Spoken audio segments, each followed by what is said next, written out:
Okay, so that was what I did. I already put the Bedister in there.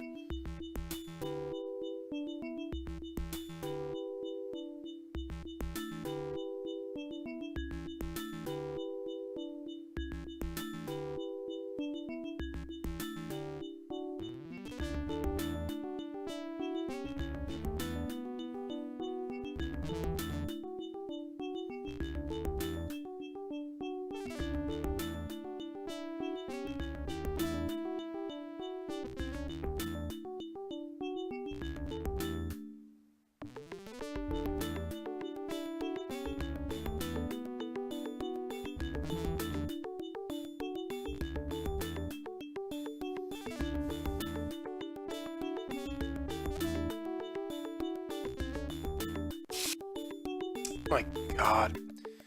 Entropy busy with Steinbrenner. Doesn't notice you approach a strong box, which the contents of the vial drip over the safe, which almost immediately disappears in a cloud of aluminum-smelling steam. At least what you assume to be aluminum-smelling. You haven't actually spent all that much time sniffing aluminum. In any case, when the steam disperses, you see that the safe was concealing a strange ball.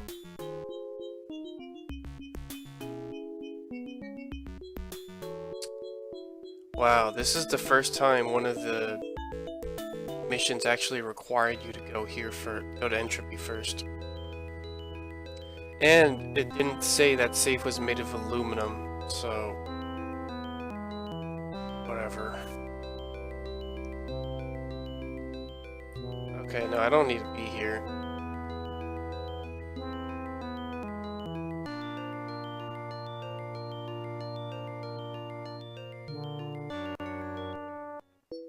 Okay, yeah, I don't think I need to be here just yet.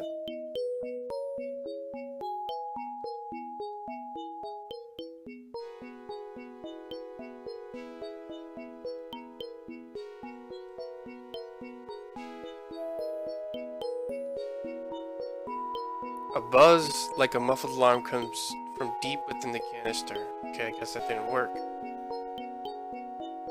A buzz from a muffled alarm. Okay, that works for some reason. The rod slides into the hole, and the canister slides quietly open. A moment later, the rod pops back out into your hands. Within the fourth canister, you see a frozen corpus. Frozen corpus. Oh, I took the frozen corpus. You take the frozen corpus from the fourth canister. That's wonderful. Is there anything else to do here? Can we step inside?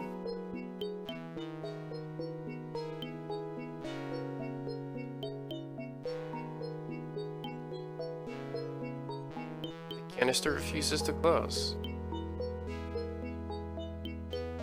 Okay, whatever.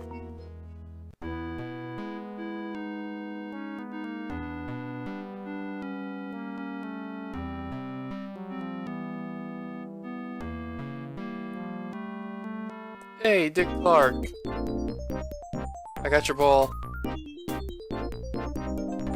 Put Dick Clark on the strange ball. Put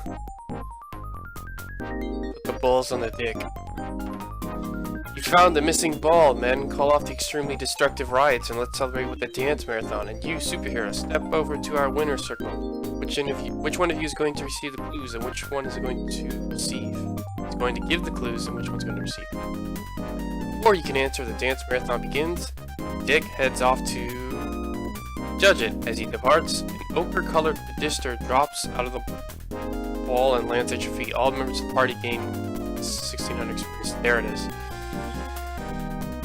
Garbage. Robomop's not going to clean that up, that's for sure.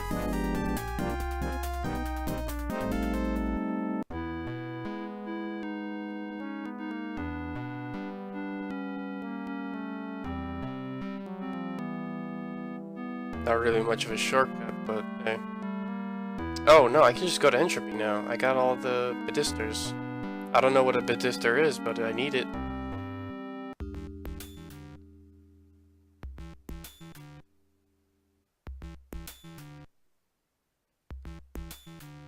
So I'll put this here. And put George in the booth? Okay, I guess that doesn't work. Put the corpse?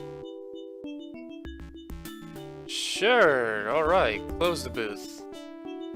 The revivification booth, alright, so I'm gonna revive him. Blue button, go. Push the button. Colored lights flash all over the booth and clouds of gas puff from unseen vents, and the entire machine shakes wildly from side to side. The 4 pedisters fry away to ash. Irwin Allen would be proud. Are we done? I guess we gotta open the booth. As you reach for the booth, George Steinbrenner takes a deep breath, stretches, flexes his limbs, and says, "So you say that people have been waiting for me to do for the world what I once did for the New York Yankees?" He nods, slowly, savoring the idea. Yes, I can see that. I accept the mantle of leadership. We'll have to start by firing everyone currently in a position of authority, or its execution permitted. If so, the booth door finally opens wide and a small, feisty man leaps out. What's going on? Why am I here? I remember a bar, a car, he notices Steinbrenner. George, is that you? Billy Martin, great to see you. I can use a man like you if I'm going to be a global dictator. What do you say? Deal? Sure, deal. They shake. That is, as long as you don't stick your fat head in where it doesn't belong, you son of a bee. Steinbrenner turns livid. What? No employee of mine can talk to me that way. You're fired. Fired? I quit. Martin begins stomping away. Steinbrenner follows him, shouting, Okay, come back and I'll double your salary and add an extra year. And just before they disappear from sight completely, you hear him scream, You little bastard, you're fired! You suddenly remember entropy just as Captain Excitement drags him out from behind the outfield fence and turns him over to officers from the League's enforcement wing for a well-deserved incarceration and hopefully behavior rehabilitation. Wait, we caught entropy? You didn't get away this time? Probably gonna break out. Is there any junk to pick up? No, I guess not. So let's leave and go back.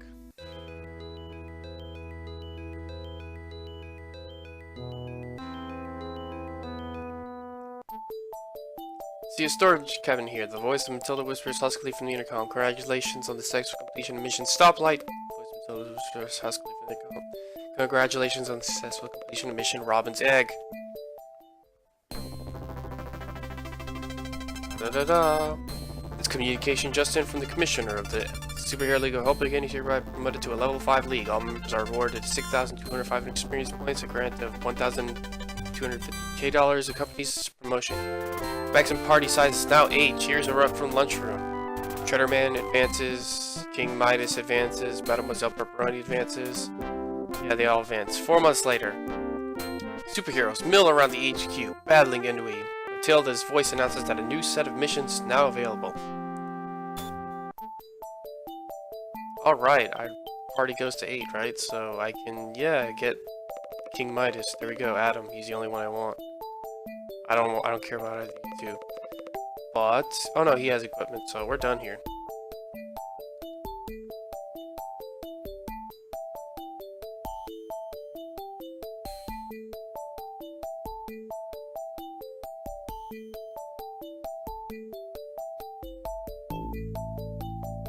Okay, yeah, this is useless. For the most part, everyone's got, equipment and shit. Probably gonna need his gold superpower. Alright, let's get out of here. Our missions this time. Poughkeepsie's warlord has declared war on Afghanistan. Warlord of Poughkeepsie City-State has declared war on Afghanistan, a nation that may or may not still exist almost half a world away. Although Poughkeepsie shares no border with Afghanistan, has no hope of attacking it in any way. The declaration of war has driven the populace of the village into a militaristic frenzy that could spill over into adjoining regions. Actually, I'm going to solve that one first because I think I remember where Poughkeepsie is. having to look back at it in editing. I think it was...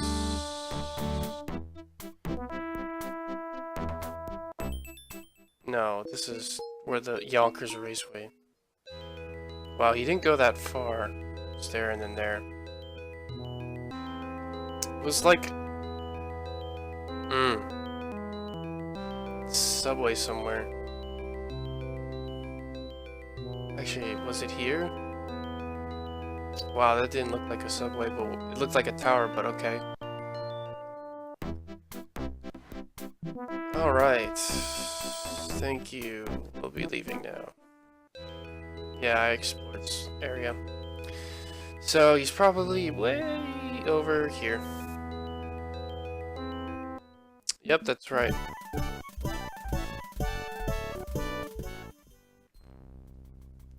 War room. This is a richly appointed room, a combination office and bedroom. Maps of Afghanistan are spread out across a desk. A doorway leads out to the south. See a warlord here. The warlord stares at his charts. Yes, my mistake was trying to take Moscow for the west. Once I have Afghanistan in my grasp, I can march on Moscow from the south, and this time I won't do it in winter. Hopefully I'm not missing any items and I have everything I need to do this, because that'd be late. Spin the globe. Ooh, that was fun. Pointless but fun. One of the warlord's servants enters and announces, Your Excellency, General Robert E. Lee of the Confederate States of America. Another of the household servants walks in wearing a Confederate uniform. The warlord smiles warmly. Greetings, General Lee. Greetings, Emperor Bonaparte. The servant responds. Come to say that I believe your campaign in Afghanistan is still conceived. The smile disappears from the warlord's face. You don't say. Well, if you're such a great general, why were you sitting on the wrong side of the table at a pub mud talks? Throws the Lee look-alike out of the war room. Bric-a-brac.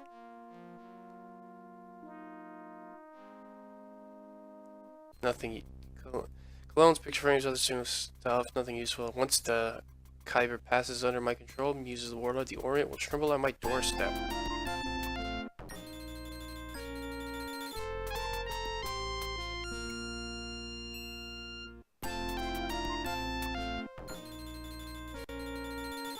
Do you have a message from Josephine? News from the Russian front, Waterloo, Elba, Rappinger's fall. Have you considered a long vacation in a place in a home with a name like Happy Acres or Sunnydale Rest Home? Be thankful I don't send you to the guillotine for a comment like that. Going ahead with your scheme to attack Afghanistan would be a really astoundingly huge mistake. Convince the warlord that you're George Washington. Oh wow, he's still wearing that. And talk him out of his mad attack, and instead to devote his time to helping Ben Franklin found the postal system. Wow, that was it. Hopefully you didn't forget you had the fucking thing. Okay, go through. Oh, keeps His Excellency's previous are the one next under Great Guard who convinced His Excellency the need for the Afghanistan campaign left this item behind. He hands you a casino chip. Perhaps you know him and can return it. The servant bows and withdraws.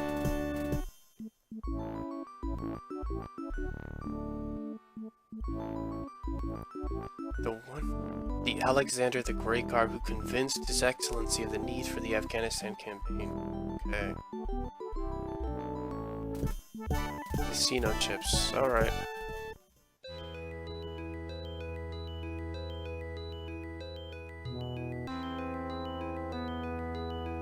Three wild tribes in New York City are engaged in a bloody turf war. Well, I know where New York is. Three tribes in New York City are engaged in a ferocious turf war. You must mediate the dispute and bring the three tribes to access peaceful coexistence. The names of the tribes are puzzling, but seem to have their roots in the days before the collapse. The Bloods, who dwell in Radio City Music Hall. The Crips, wow, oh my god, who abide in Carnegie Hall. And the Flingford Double Parkers, who live in the United Nations building. Okay, these are real kings, so... Live in the United Nations building. Okay, I know where all those places are, so I guess... Let's go talk to him and see what's up.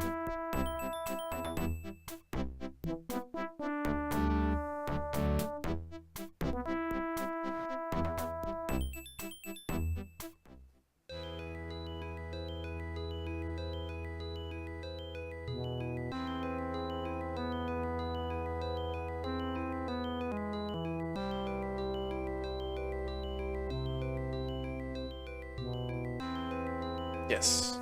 So that's why... Okay, now they've got people in them. Radio City Music Hall. The silence of the great room is broken by an ominous musical fanfare from an unseen organ.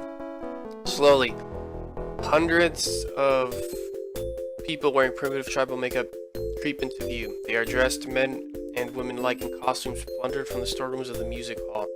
Frilly dresses, boas, and high-heel shoes. One man, his baton indicating status as leader of the tribe, approaches. The Rocket leader. Tribespeople talk to tribespeople. Rocket tribespeople seem inclined to let their leader do all the talking.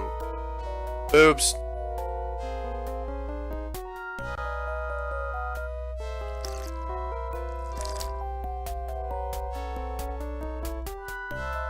Our warriors will attack the Carnegie tribe unless the totem they have thieved from us is returned. Totem, eh? Violence never solves anything, you know. Oh yeah, go tell it to the Marines, whatever that means. How do I get to Carnegie Hall? Me not know, but wisest man in world in New Haven, he know. Oh, wait. I think I I already know all about this shit. Nice chatting with you. See you in the funny papers. Alright, they're missing a totem. The Carnegie Hall is the thing with the piano, if I remember.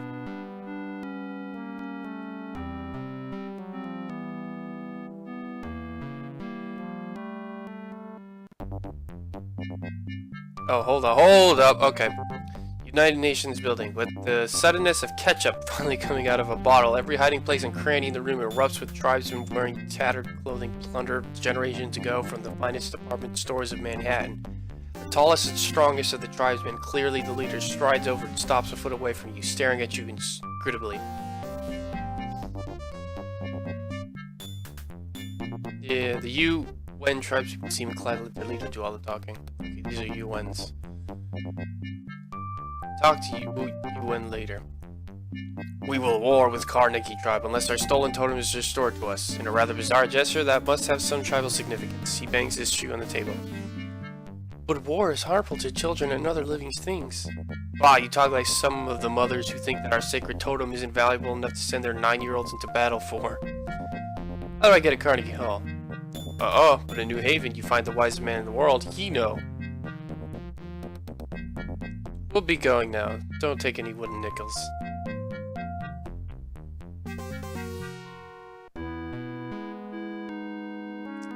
Okay. Thanks.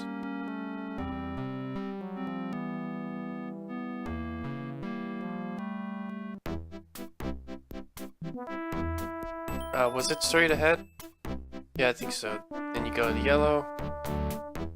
And then you go up. And this should be... No, get back in there.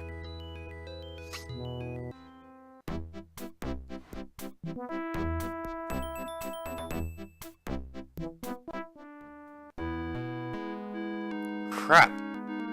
Don't remember where it is.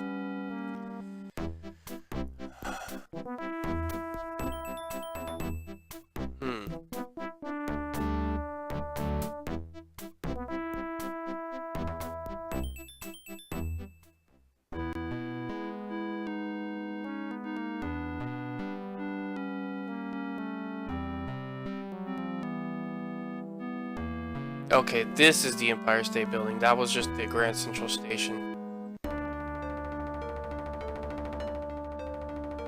Can I go up the stairs this time?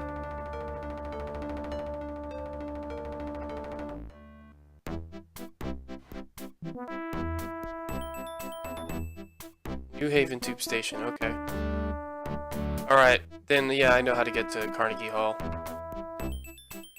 And you don't have enough for everybody. Fork. We need... Tribal huts descended from Yale alumni line the grassy court with what may have once been a center of learning. The huts become smaller, older, and find nothing of interest here.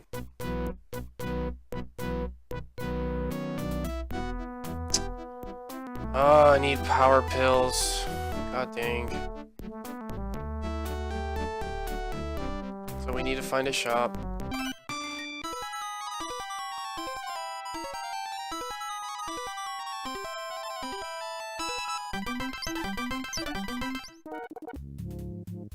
Will he give us power pills?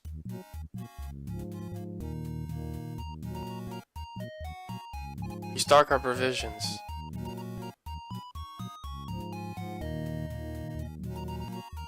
That feels like a waste. Where are the power pills?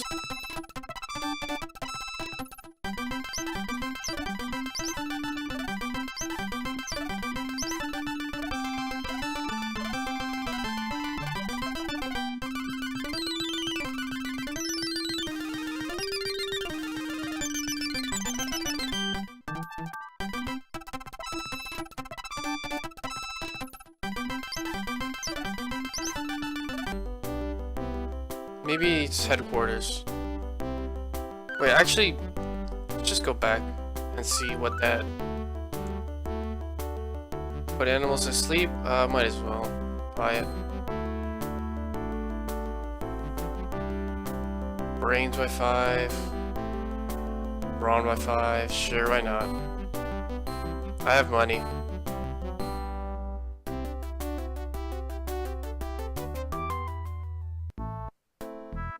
Oh, will he give us power pills?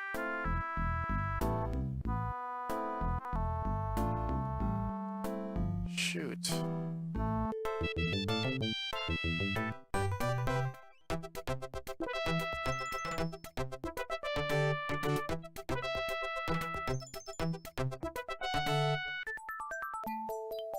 Yeah, that's great. Yeah, Waxwork Sinatra, these were really hidden.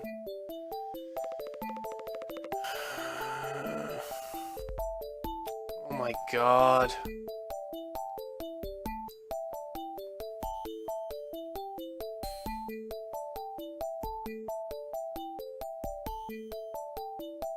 And there's no like superpower for getting across that kind of crap.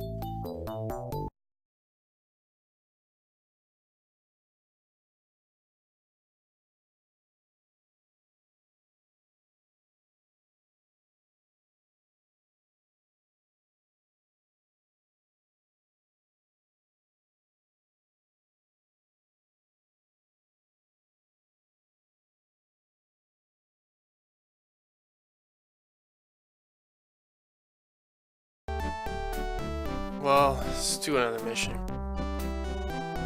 Ancient videotape unearthed by the Huntington warlord should be archived. A visitor from the Huntington vicinity reports that the warlord of that city-state is in possession of a recently unearthed videotape that dates from the days before the collapse.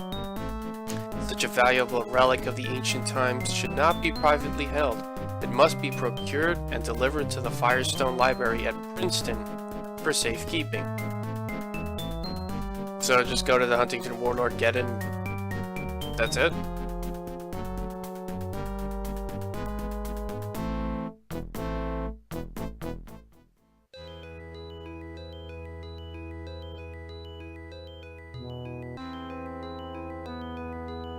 Just to make sure, this is the...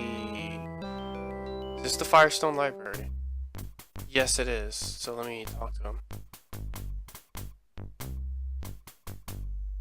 I'm gonna get to Carnegie Hall. Alright.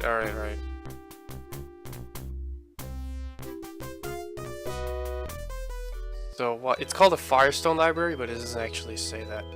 No.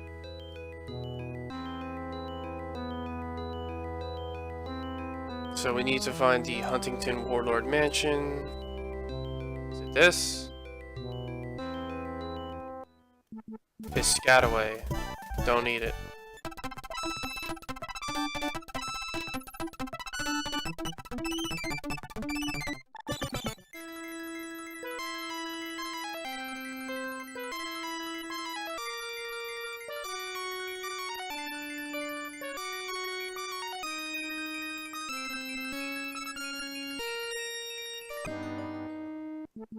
Okay, who was this guy again? You see a slightly wobbly table here. Slightly wobbly table. To take a closer look at the table, you discover that someone has attempted to minimize the wobbling by placing an object under one of the table's legs. A black videotape with a plain white label. Give me that. Take the videotape. Can I take the table? No, you can't. Guard appears to block your way. Well, screw him. We'll leave. Wow, that was a rather easy mission. No, I don't need boats.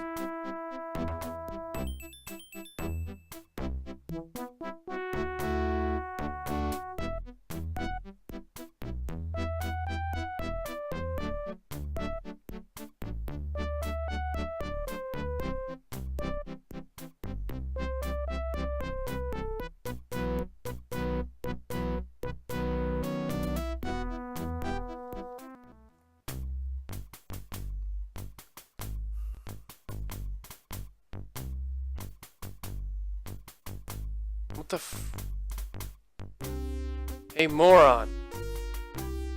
Remarkable, gasped the curator. We have no programming from this period. Once we rediscover how to view such tapes, this tape you just handed me will no doubt provide remarkable insight into the society of that decade. The curator shelves into the videotape section of the library.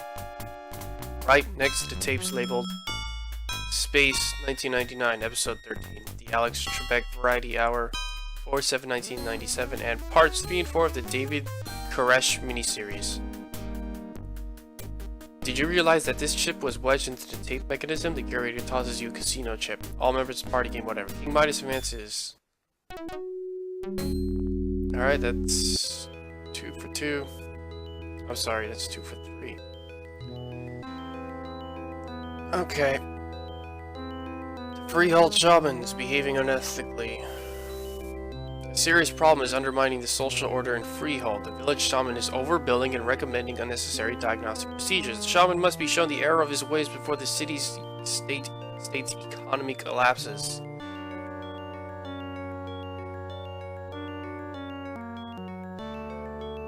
Alright. I think I saw him too. It should be, yeah, like this guy around here.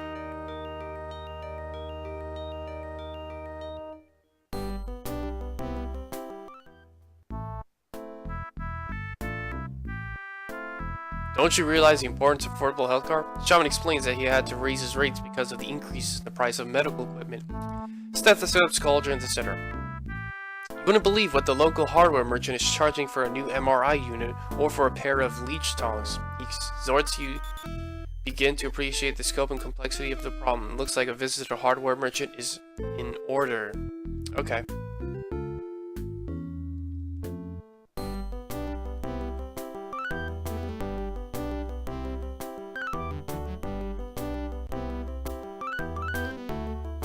We heard from the shaman that you're charging way too much, which is upsetting the entire local economy. The merchant is more than eager to cooperate with an impressive band of superheroes such as yourselves. In fact, he prattles on incessantly until in desperation, Oxide Man manages to end the conversation by faking a seizure. The party huddles and identifies the following key points in the merchant's story. 1. Until recently, he charged low prices, but 2. All the local artisans who create his goods accepted an offer to work in Atlantic City at much higher wages. So 3. He has had to import out-of-town artisans and house them at the hostelry, which 4 charges such outrageous daily rates. You should try asking. So the hostelry is the problem. So you guys.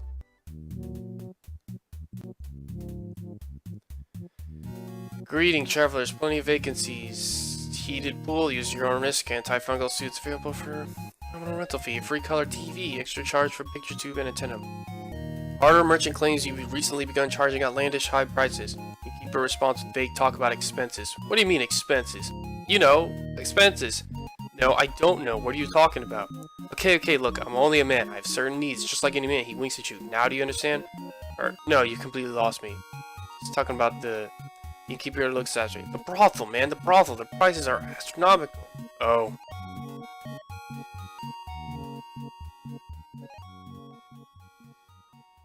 Alright, so let's talk to the brothel. Talk to the madame. Why are your rates so high, ma'am? I mean, not that your services aren't worth it, but it's rather out of the line with standard regional costs. Well, you handsome hunk of red ribbon, there are certain infectious diseases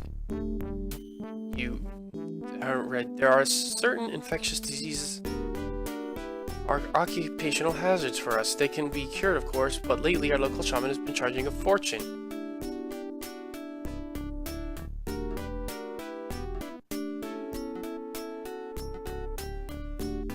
Couldn't you just please lower your rates? Oh wait, we gotta talk to the shaman again. Okay, ta for now.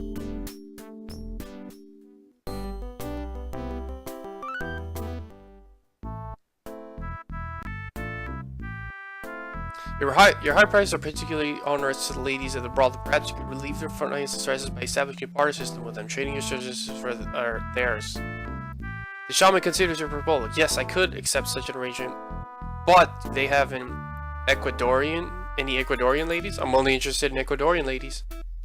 Listen, boss, are you gonna lower your prices or what? Look, I told you why I can't afford to lower my prices, so go away. Alright, I'll talk to her again. Ecuadorian ladies.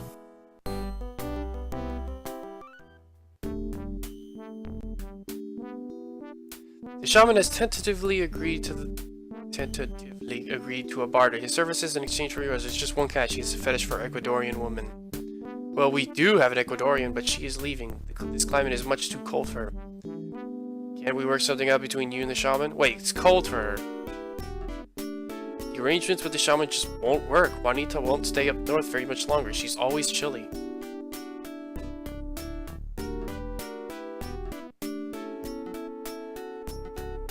She's always... I don't know what that means. What was that? What kind of clue is that? Blah blah blah. Oh, fur coat. You give the madam the fur coat. Let me bring this to Juanita. She departs and returns months later. Juanita appreciates your gift, but does not feel it will be protection enough against the harsh local winters. If only you had something to keep her neck or hands warm. Neck and hands, neck and hands, neck and hands, neck and hands, neck and hands, neck and hands. Neck and hands. Neck.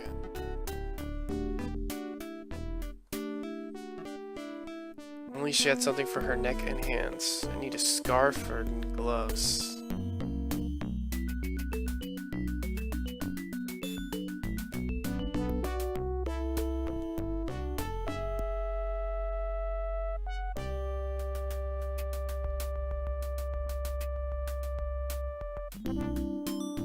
Shit, we don't have it. We need to get stuff.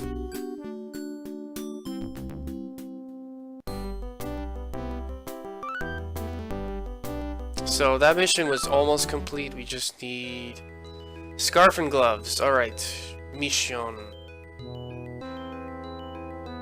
From a base in Atlantic City, Dr. Entropy has developed a tree with horrifying properties. Dr. Entropy escaped from the enforcement officers before they were even 5 minutes from Yankee Stadium, and he is working on his most diabolical plot yet. The development of a tree whose leaves will not fall off in autumn until after the surrounding lawn has been completely raked. You can instantly see what a demoralizing effect this would have on a populace already reeling from a shortage of leaf facts.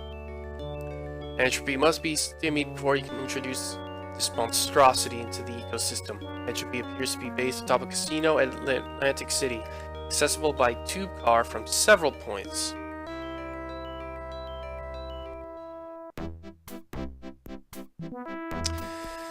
So once again, my main issue is I need scarves. Well, I could probably go to the Warlord's Mansion and get a scarf.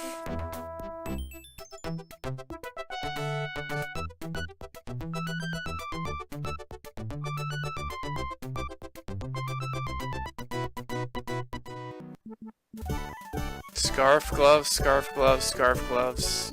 No, nothing.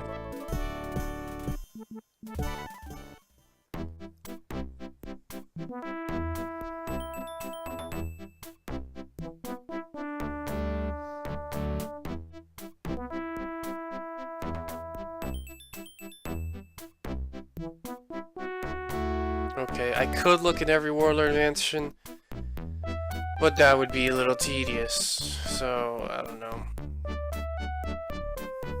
I do need to add some more Hoboken footage.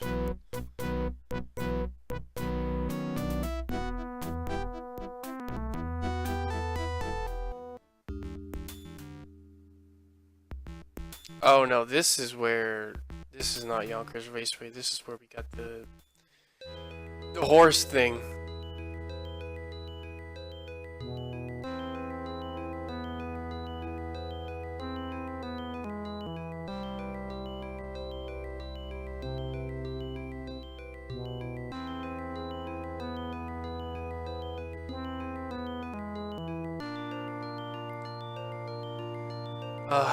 Well, I'm just gonna call it a day and look back at footage. Congratulations, successful completion of Mission Margarine.